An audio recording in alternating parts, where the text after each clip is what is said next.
Thank you, Lucia, Martín, Marcelo. We are really happy to be able to talk about herbicides, a subject matter which is always a problem, and wheat killers are an issue, especially in soybean and wheat crops. And we'd like to talk about the differences between this new product we will be launching, which is different from the other products for the available PPOs, the traditional ones. We are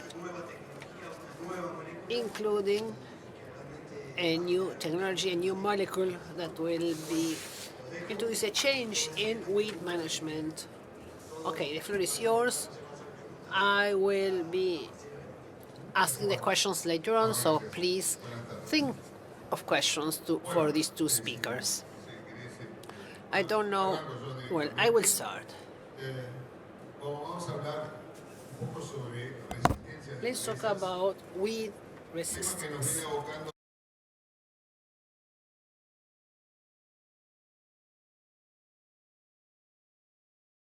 Weed management programs so as to be able to control all the resistance biotypes, the ones that have developed or grown through the last 30 years.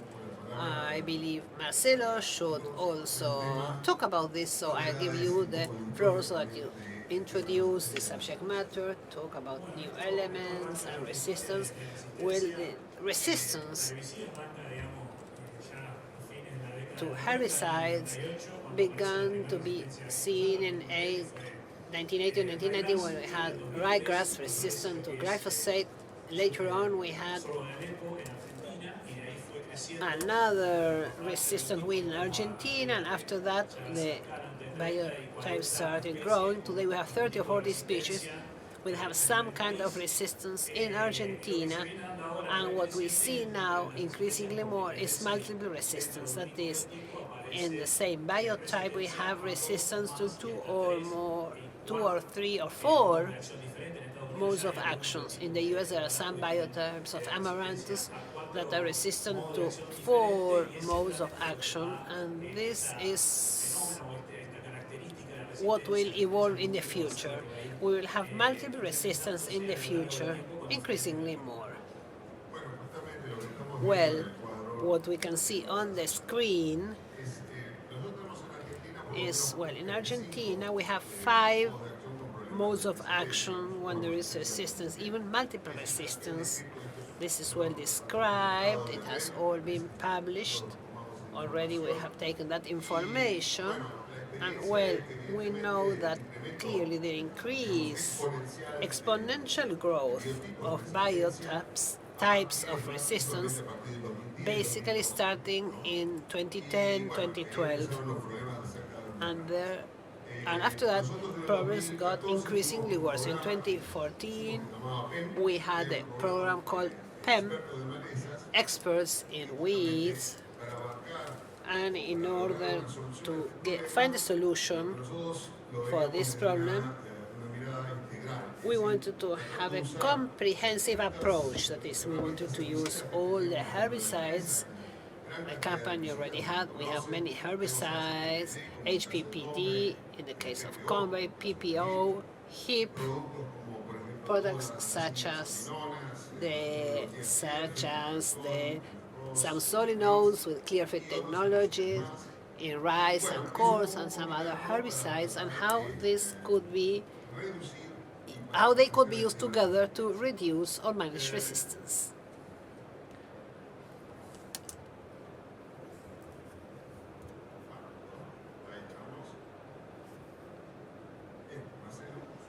Well, Marcelo, this is how resistance has grown in the last few years in the various areas. Amaranthus is the one that stands out. It's found in almost all farms throughout Argentina. This weed has multiple resistance And this weeds was found for the first time in the late 1980s, but after that we had RR crops with glyphosate resistance, and glyphosate was an excellent tool to control these weeds. Later on in 2012 we found resistance to glyphosate, and there it became more difficult to manage crops. We started using pre-emerging herbicides, especially through PPOs, among other herbicides, but the use of PPOs grew significantly. After that, or before that, sorry, we had glyphosate resistance in Conisa, in Santa Fe, in Rio Córdoba, Buenos Aires. This grew significantly 3 years ago. It was also reported in this week in Conisa resistant to ALS. In the southeast of Buenos Aires province, we had issues with dry grass, another case of multiple resistance, glyphosate resistance, ALS inhibitors, and this resistance moved up from Buenos Aires to Entre Rios, Santa Fe. There are certain kinds of ryegrass that are resistant to the 3 families of weed killers, of course, weeds in Santa Fe, Entre Rios, Córdoba, especially. There were other resistant weeds in Corrientes, crucifers, also became resistant to glyphosate and ALS in Buenos Aires, and resistant to 242. So we also found resistant weeds in northern provinces in Argentina. So we could say that today Amaranthus, Conisa, and Cruciferae are the ones that have more issues when we talk about broadleaf weeds. And among grasses, we might mention Echinocleuas, Ileucine, ryegrass, but these are the 3 most important ones. Today, nowadays they have been reported in several areas. In the case of oleum or ryegrass, especially for winter crops, especially in the case of Crucifera, which have developed resistance. In the case of Nanabolsa, they are competing with all crops, not only in winter crops, but also their behavior is similar to the one of Conisa. They emerge in autumn stronger than in spring, but during the remaining seasons they emerge a little bit more than Conisa. So in some areas you have this weed present in all crops, winter and summer crops. So it's also important to state that this issue is also a problem in neighboring countries. I work with some farmers in neighboring countries, Uruguay, Bolivia, and Brazil. And we also have some of these issues, and usually Conisa and Amaranthus is a shared problem, in South America. We are now going to introduce Voraxor. This is our friend Batistuta. I don't know if you remember him. Well, he's introducing this new herbicide, which is a combination of PPOs. We have 2 PPOs which belong to different generations. One is an intermediate generation PPO, and the one belongs to a more recent generation, and they complement one another quite well. And we will describe each of them now. One of the features of Voraxos is that it is focused on 2 segments, desiccation and burning, and the other one is persistent. with residual effect in the soil. And this is very interesting because it helps to prevent the growth of new weeds after the application. It has two PPOs, the one you already know, which is the second generation, which is sulfurfenacil or HIT, which we also call Kixo, and the new one, which is trifluodemoxazine, which is a new generation PPO with very specific features. It is a very good complement to the other PPO for drying or burning, and it provides persistence in the soil for better control of weeds after the application. It's a concentrate. It has 125 grams of triflu and 250 grams of saflu. Both of them inhibit the PPO enzyme, so these are the main product features. Efficiency is quite good, control of wide leaf weeds, but it also provides partial control for management of grasses such as lolium or ryegrass. And it also works against some other summer weeds. Persistence on the rate has a range between 150 and 200 cubic centimeters per hectare, plus a coadjuvant TASH MS max 250 cubic centimeters per hectare. With this dose range, it's possible to achieve the long-term effects with a lower dose, and then factor the residual stay is shorter. With 200 you have longer and more prolonged effects. We have defined, and you have to define the dose based on the history of the plot. If there are lots of weeds, lots of weed seeds, we recommend using the higher dose. Besides, it has very good selectivity. It's done before it is applied.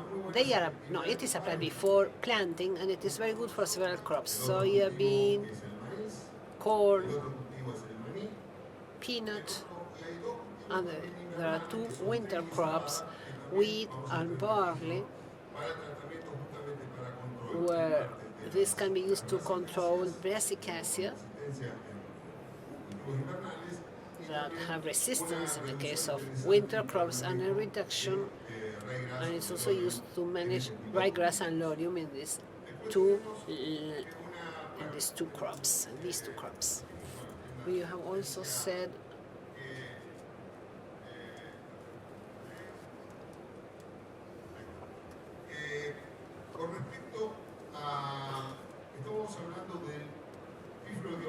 we are talking about trifluodeoxazine as a new PPO generation. We have several PPOs in the market already.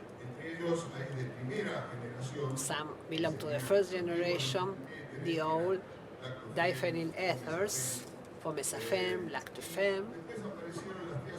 After that, we had triazolines, pre-emergence products, sulfetrazone, carbetrazone, and we also have N-phenylphthalamides that are pre-emergence products such as flumioxazine or sulfurfenacil, which acts post-emergence. The new one, triazone, is based on triazones. That's a triflu or Tirexor. This is the short name. Has 3 sites of action. The mode of action is PPO, but it has 3 action sites, and this is a very important difference. And this explains why it controls some biotypes of weeds that are resistant to other PPOs. PPOs belonging to previous generations. And it has a radical, and there you can see on the right,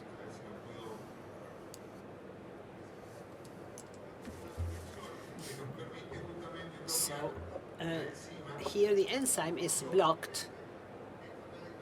This radical over here blocks the enzyme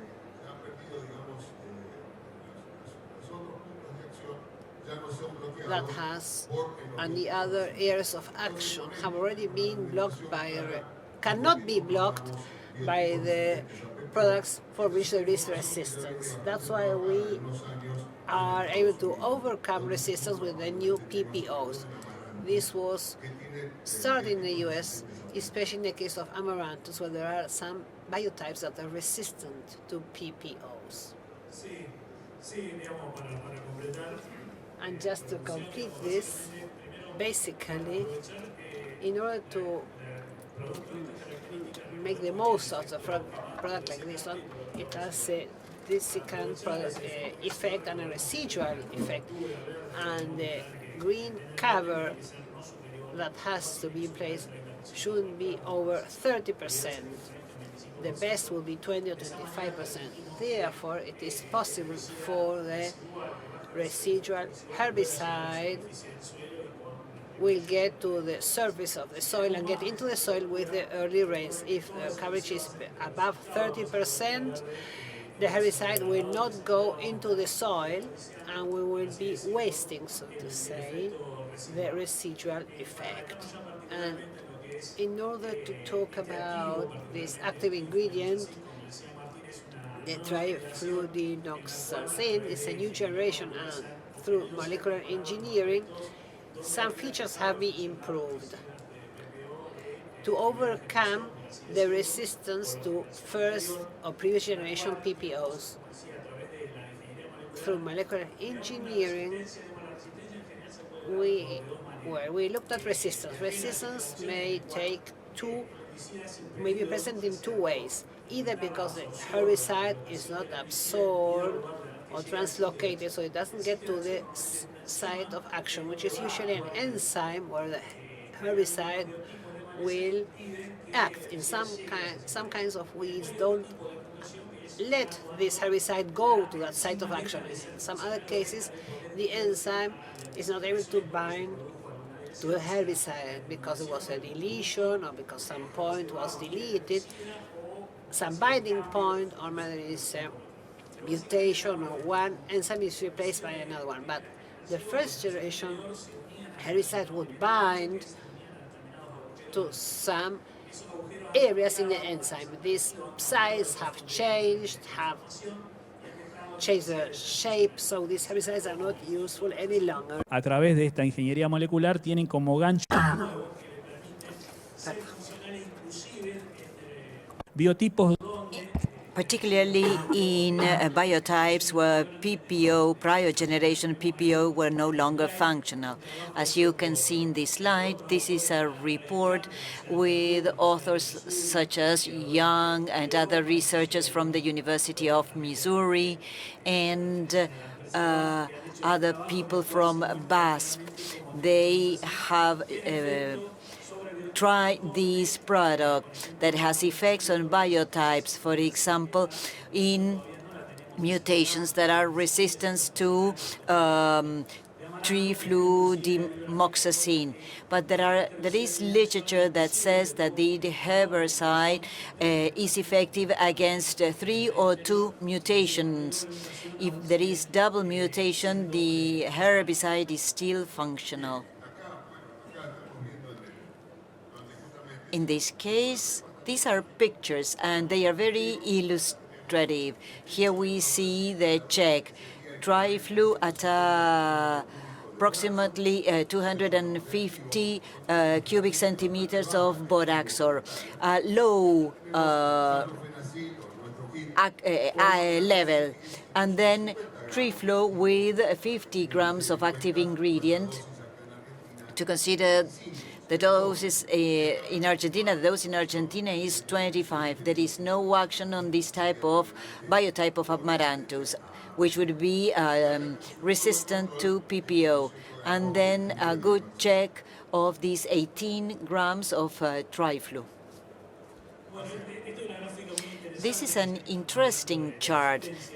When we talk about resistance, well, across the board, many countries experience glyphosate resistance in Amaranthus. So, as it is, as ALS and other glyphosates are no longer effective, they started using other herbicides like PPO. Since 2012 in the United States, as you can see here, there is a significant increase on the number of biotypes that are resistant to glyphosate. So the number is significantly increasing until approximately 2017, and then it starts going down. What happened in 2017? Well, two new tools were launched. Tolerant soybean, because in the United States are the 4D and Toliramba. So as a result of this, the resistance to PPO is due to the fact that these were controlled by dicamba or 2,4-D based on the type of soybean in the parcel. So this is a way of managing or reducing the probability of resistance. Resistance is something that will eventually happen, and what we do is to postpone the appearance of resistance. So any new tool, like the one that we are presenting today, is one additional tool for the management. But tolerance to herbicides in crops basically help us to prolong the life cycle of these ingredients. We should not consider these as a rescue product. That is what we learned over the years. In this case, what we can see, another feature of Boraxor, which is information also that was reported in the United States and Canada for broadleaf weed. On average, well, different species, including, for example, Amaranthus as well, where we apply triflu alone, cyphofenaflux alone, and the combination of both, which is Boraxor, in the dose that we are currently recommending.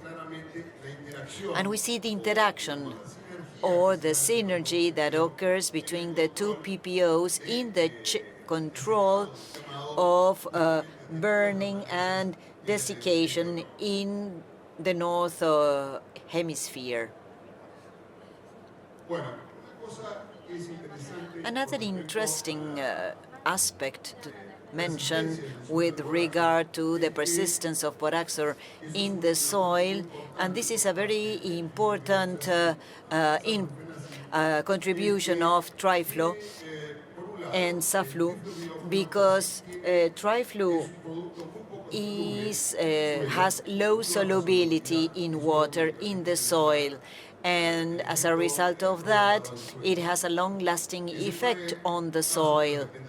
Depending on the dose, as we mentioned, it can stay from 20 to 40 days and allows to control sudden subsequent flushes. Some technical information, which I'm not going to, with regard to KOC, which is intermediate, low solubility, 1.78, and the stability in soil is long. On the other hand, the limited movement helps with the long-lasting effect, and the persistence that in triflu is better than Kixo alone. Another thing to take into account is that Pirexor, as it is on the surface, has good control of all type of weeds that attack small seeds. So that is why it is important for controlling grasses. For example, oleum, it's also controlled even at an 80–85%. And in other cases, other summer weeds, yes, we've seen, and with oleum, we have seen some suppression levels in quinocloa. It's about 80% suppression. It will depend on the pressure. If there is high pressure for oleum or lochium or quinocloa, they supplement other alternatives that we may use as residues to control this type of weed. Now, as we are talking about a partial control or suppression in grasses, for Boraxor, we recommend the combination with glyphosate. In combination with Boraxor in the tank. And if we know the background of or the information about the parcel, we recommend, for example, the introduction of a KOC to improve the residual effect and control on grasses. Just one thing.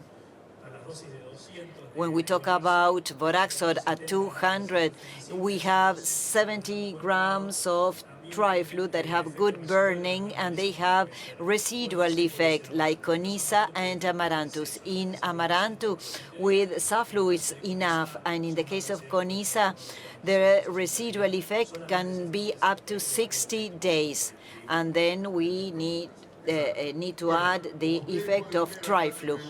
So as you can see here, there is a list of weeds, very extensive, with burning and desiccation or drying and persistence. And the idea is to target these 4 types of weeds. There are many other: Conyza, Brassica, Nabolsa, as we call it, that causes many problems today, Raphanus, and Amaranthus. Amaranthus quitense is the one that is present in Argentina. Other weeds include, well, many weeds from different weed families, botanical families. In some cases, these weeds are difficult to control, such as, for example, Brea, which is a weed that in northeast Argentina, in Chaco, Santiago del Estero, causes a lot of problems, and the control provided by Boraxor is very good.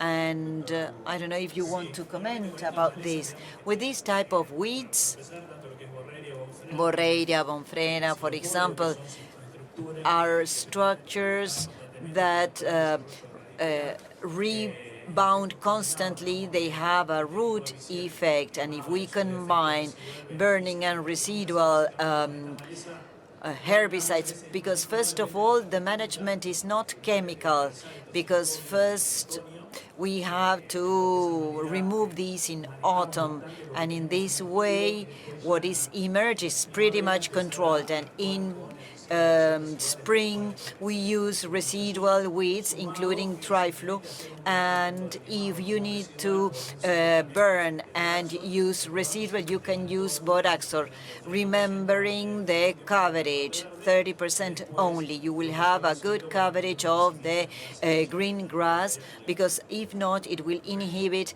the development of new seeds. Now, with regard to the size of the weed, it should be relatively small, approximately 10 centimeters high and wide. And if the weed is bigger, we also recommend adding, for example, in the case a hormonal herbicide, for example, a 2,4-D, for bigger weeds. So the product is very versatile in terms of mixtures. And depending on a case-by-case basis, on a parcel-by-parcel basis, we will provide a specific recommendation.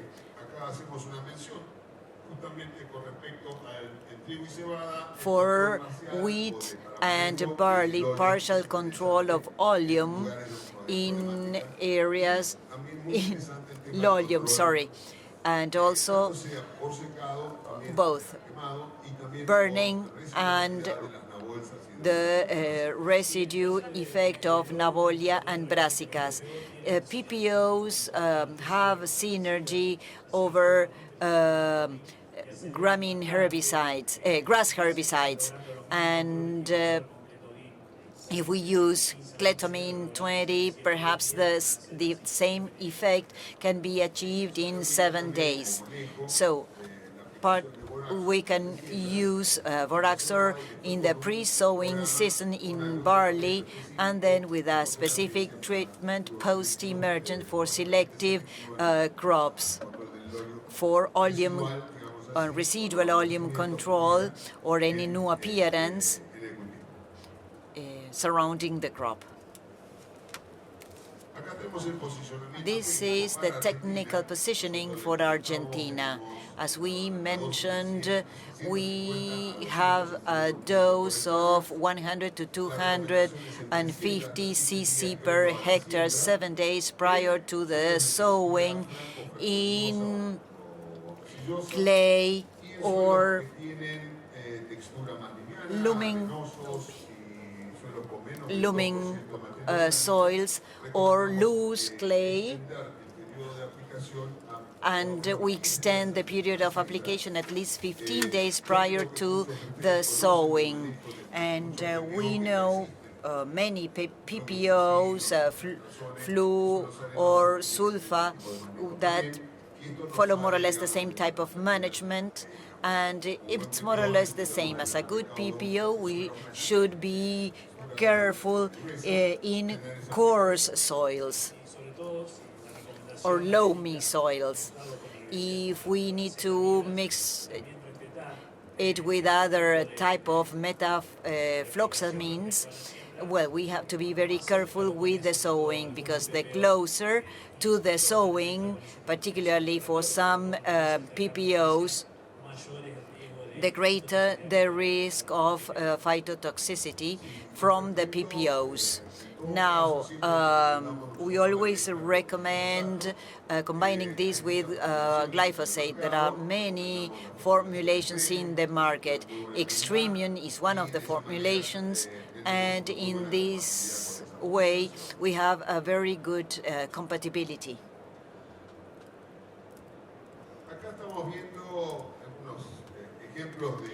These are some examples of burning rates, and we see the synergy between the two PPOs as regards burning of Amaranthus. Insignificant or interesting sizes, because this is glyphosate as the check treatment. The control level shows that are resistant to glyphosate, adding Voraxo at 150 and up to 5 to 7 centimeters high, and more than 10 centimeters high, we have a good control. But so in these cases, what we recommend is to go up to 200 if the weed is bigger, and add a hormonal herbicide. And then there is a comparison of two typical two PPOs, which are sulfentrazone plus S-metolachlor and flumioxazine plus S-meta. Regarding Amaranthus control in soybean, we can see something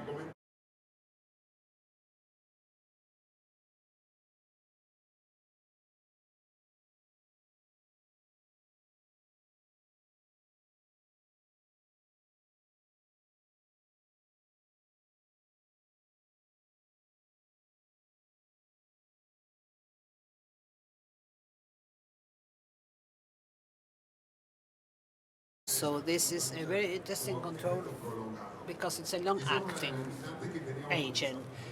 This was a limiting factor with heat because there was no residual effect.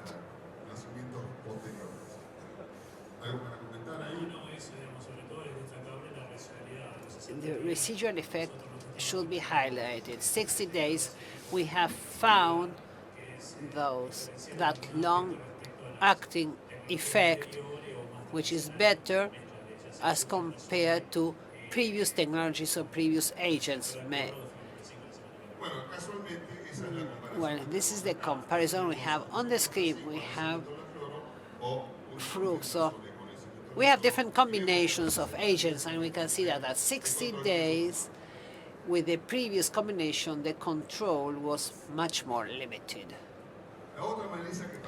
The other weed, which is very important for us, and Boraxor may make a very good contribution, especially in the region of the southeast of Buenos Aires, where the pressure of navolces and brassicas is increasing. We can see that both in post-immersion control, the desiccation effect is very good. Boraxo at 150, here we have 200, but it's also interesting the way it provides long-term control between 42 and 60 days. After application, the control is above 80 or 85%, which is quite positive. Well, this is important because there aren't too many PPOs that are good for bradycardia, but we don't have residual effects, and we have it in the case of this combination. And we can see some pictures. This is coriza. Boraxor has been applied at 150 grams concentration at different times.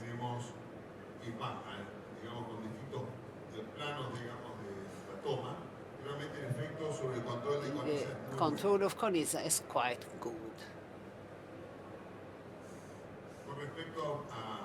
Regarding amaranthus, we have, again, the same thing. 3 days after applying it, we can see that the burning is fast and good with 150 plus glyphosate. We can see this is the check area, and this is a zoom-in picture of the plot that has been treated. In the case of peanuts, we also have registered it for a pre-planting herbicide, and the effects are very good. This is one of the, we can see how amaranthus has been controlled. Amaranthus is one of the main problems for peanuts. Peanut crops are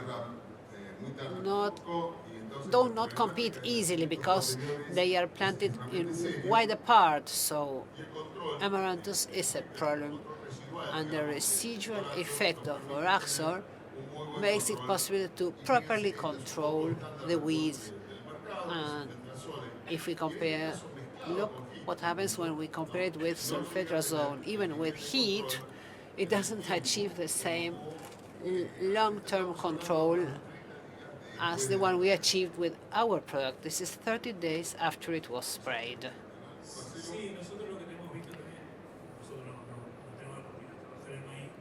We have not been able to work in peanut yet, but one important point here with residual herbicides such as triflo is the versatility. It provides good responses in La Niña years, in dry years, and it also has good stability in El Niño years. In areas where the rainfall was very hard, and even after 60 days, the efficacy was still quite good, above 80%, when there were already 600 meters of rainfall in the plot. This should be stressed, the stability of the product in different environments, different moisture environments. So this is related to the physical and chemical features of triflo, because it has limited solubility. It is quite soluble on the. It is not very soluble, even when the rainfall is very high. When you do herbicide mixtures, one should be highly soluble and the other one should not be as soluble, so that when there is a drought or limited rainfall, we only have 15 or 20 millimeters of rainfall, the highly soluble herbicide should start controlling the weeds and the other way around. When the rainfall is intense, the products that have limited solubility are the ones that stay there and provide long-term control or residual control. This is another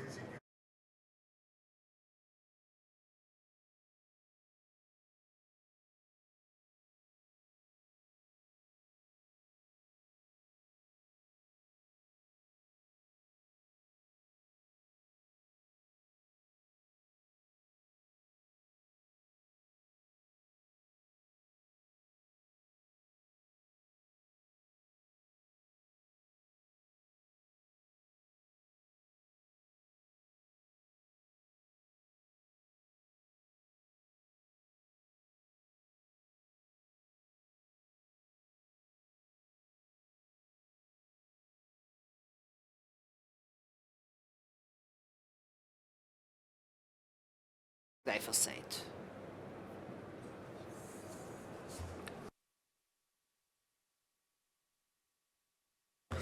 And in closing, or in wrapping up, we'd like to highlight the key messages of our presentation. We have, in the case of Boraxor, we have a product which has good post-emergence control, efficacy, and fast desiccation. It has a good persistence with a dose ranging from 150 and 200. That has good selectivity.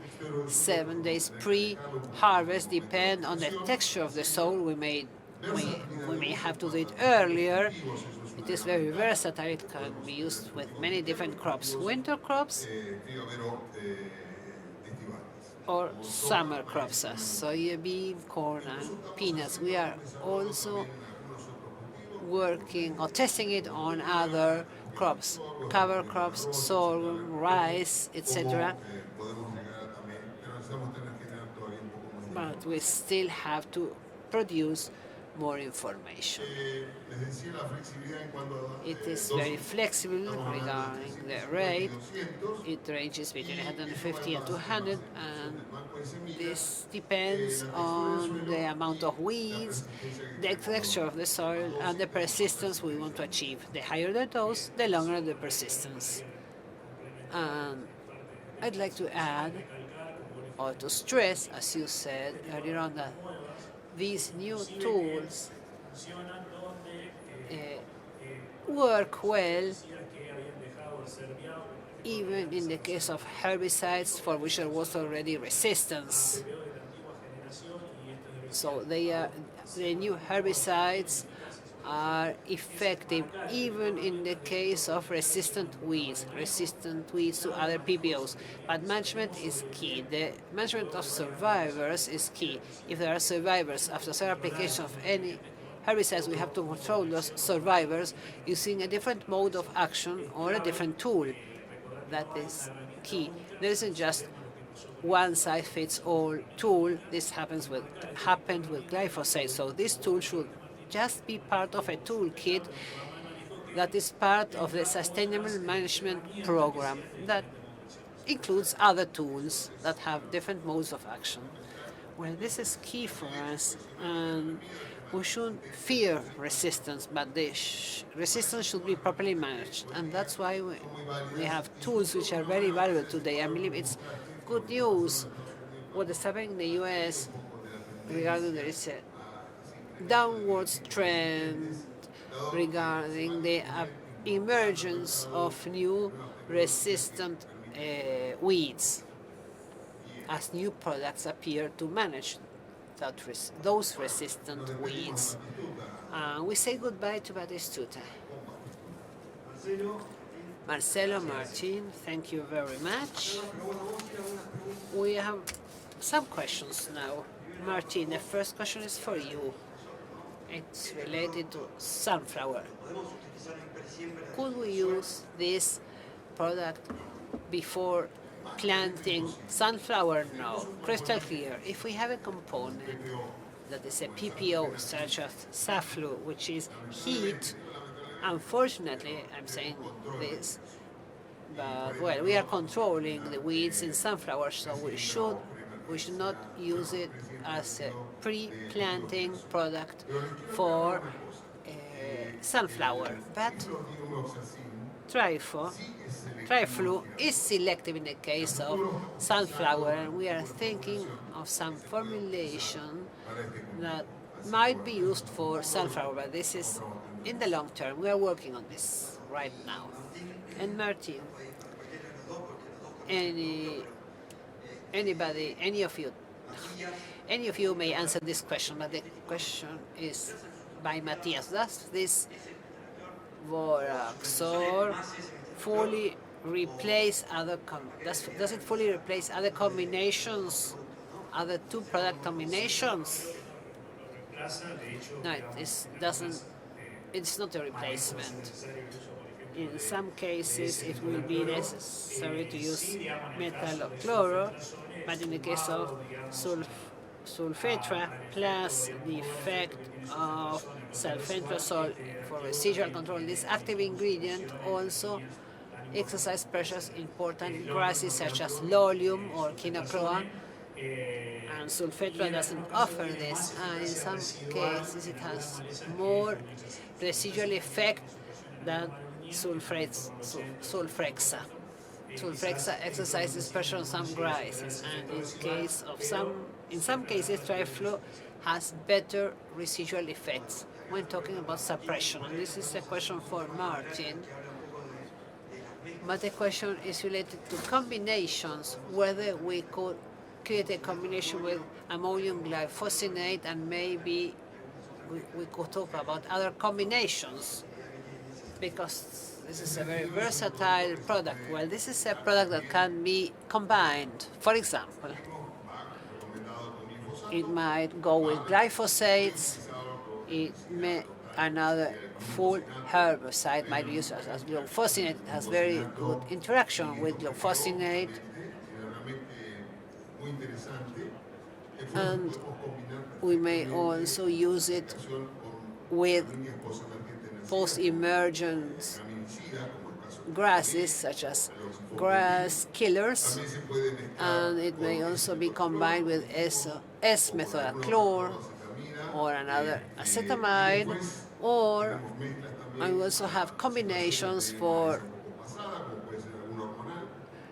other weeds, other products, for example, 2,4-D. So it's very versatile regarding the possible combinations. There are no compatibility or lack of compatibility issues between Voraxor and other herbicide groups. I fully agree.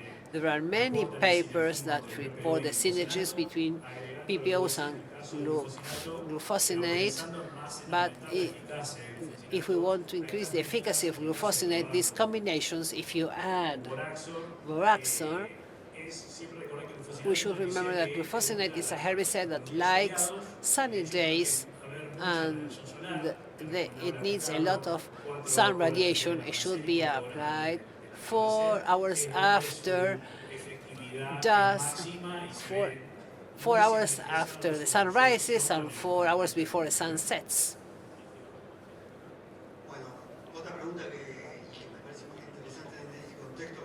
Another question which is very interesting, where we have a wide acreage with wheat.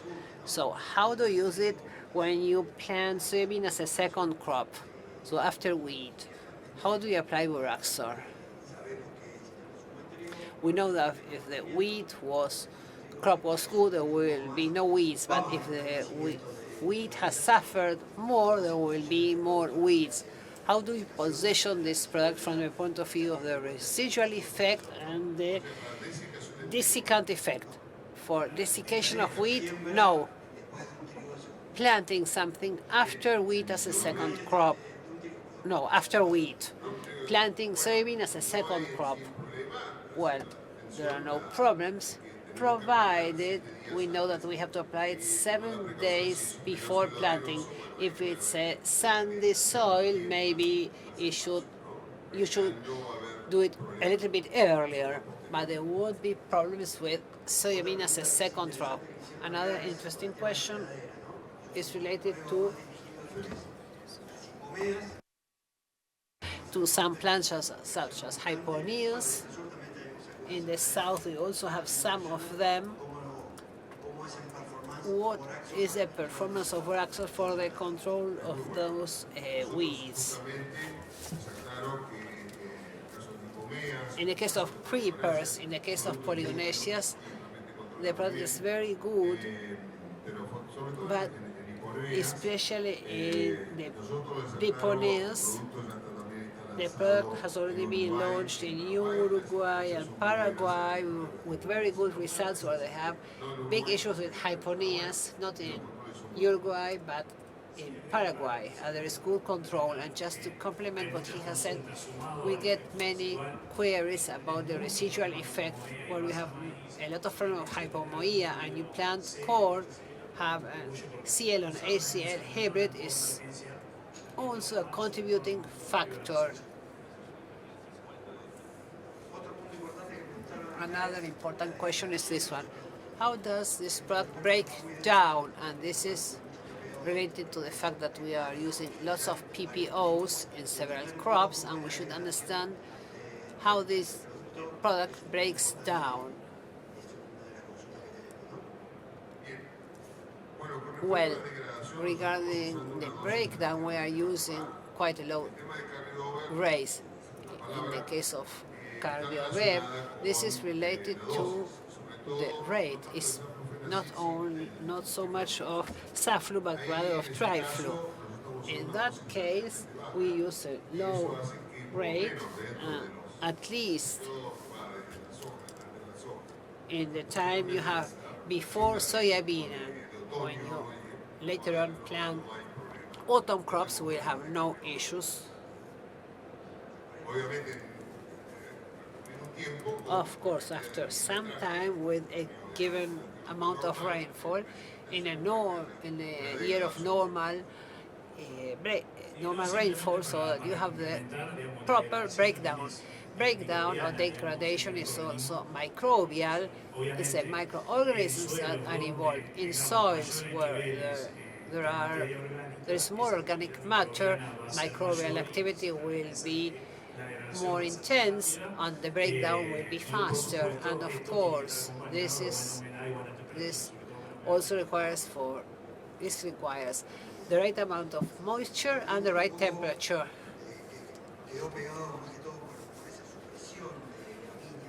We talked about suppressing grasses.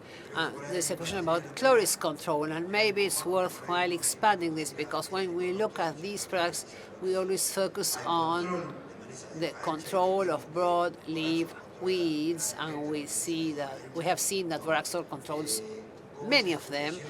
What is the suppression like? And very often, and I will mention this, suppression is usually a term very specific, which has different definitions for different people. Suppression doesn't mean the same for everybody. So my question is, what is the suppression like, or the control, quote unquote, of chloris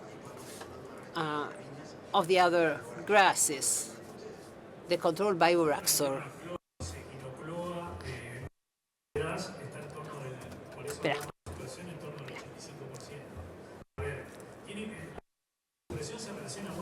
Inicial. Suppression relates to initial suppression. For example, we may have chloris, echinocloa, where, for example, with these active, you may control up to 90%, but you have to talk about suppression, because when the population is very big, in the parcel, efficacy will drop down. So that's why we are talking about suppression levels, which will be below 90%, around 80 to 90%. In a nutshell, it's important to consider the density or the population of the weed. If it is relatively low, suppression is very, very good. But if there is a high infestation rate, we will have to include meta or another grass herbicide that is a selective herbicide. Another thing is the resistance, because you're talking about resistance management, and the question is why, with the introduction of this PPO, we will be able to control some weeds that are losing susceptibility, because we see that some new PPOs are already resistant. So the question is, okay, we still insist in using PPOs. What is different about this one, and what will really help us control and instead of thinking about Triflu and Saflu?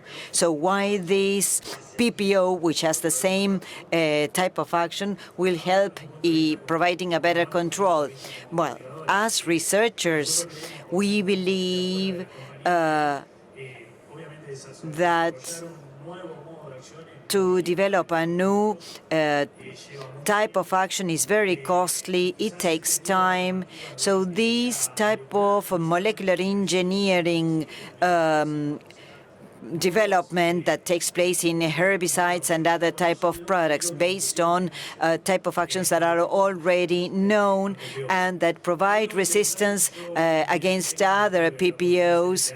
This year I traveled to the United States, and in one of the technical visits to one of the to the universities, we went to Purdue, for example, and Illinois, and what we observed was that they were developing an active prior to the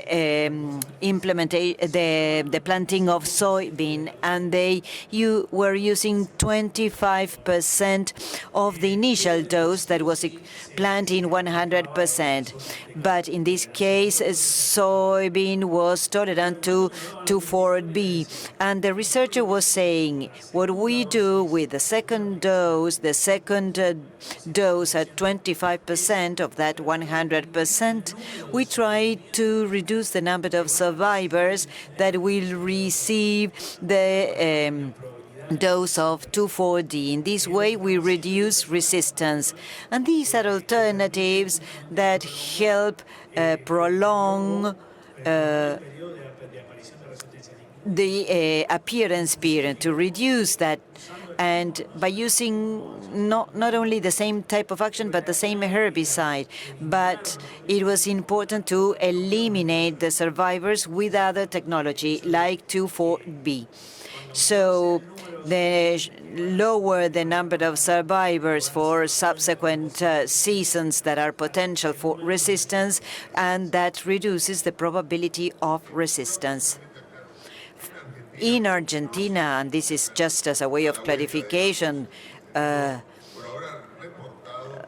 we have reports of resistance to Amaranthus and Fumensafensu, which was the first generation of PPOs.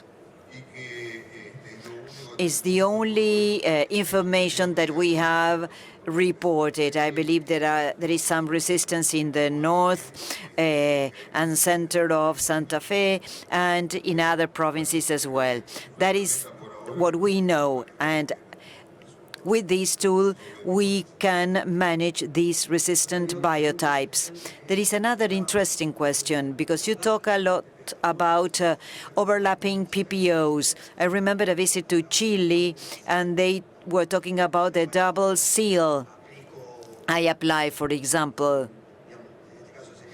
an early PPO, and then I use a residual PPO. How do you see these overlapping in terms of phytotoxicity and in terms of rotation? the accumulation or buildup of residual PPOs.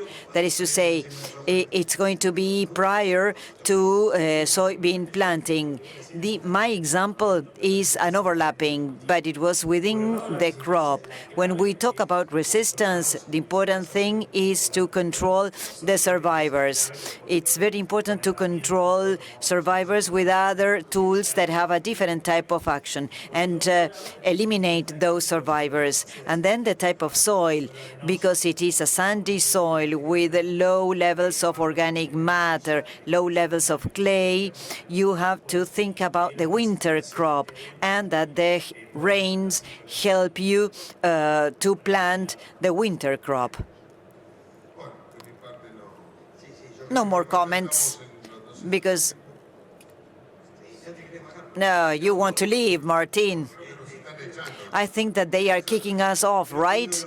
One of the takeaway messages in connection with this question, the accumulation of PPOs during the pre-planting period that takes place in the north. That's why we have these applications earlier. And then if we want to apply the same tool, I submitted my point of view. I think that that is not the correct action, because the risk is going to be in terms of PPO phytotoxicity prior to planting, and that may cause some inconveniences. Now, to wrap up, many times what we see with PPOs is that there is subclinical toxicity or phytotoxicity. For example, soybean crops look very good, but if you have a check without the effect, when you compare it with a phyto PPO, you see visually nothing, but there is a shorter height and there is a shorter distance between the nodes, and that is something that we need to take into account. Thank you very much for joining us in this panel.